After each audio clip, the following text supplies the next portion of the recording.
திருமணம் என்பது ஒரு இரண்டு மனங்கள் தங்களுக்கு மத்தியில புரிதலை ஏற்படுத்திக் கொள்வதல்ல.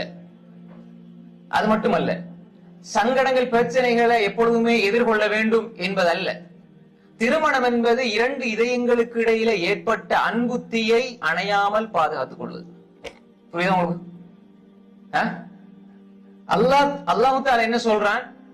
நாங்க திருமணத்தை வச்சிருக்கிறதே அன்பு, இரக்கம், பாசம், நேசம் என்பதை இருவருக்கு மத்தியிலே உள்ள வச்சுத்தான் திருமணத்தை நாங்க ஏற்படுத்தி இருக்கிறோம்.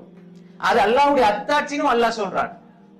எப்படி திருமணம்? நான் இதை ஏன் சொல்றேன்டா, எல்லா இடத்திலுமே எல்லா குடும்பமும் பிரச்சனை வரணும், எல்லாருமே கஷ்டப்படணும், பிரச்சனைகளை எதிர்கொள்ளணும், எப்பொழுதுமே பிரச்சனையோட தான் வாழணும் என்பதல்ல திருமணத்தின் அடிப்படை.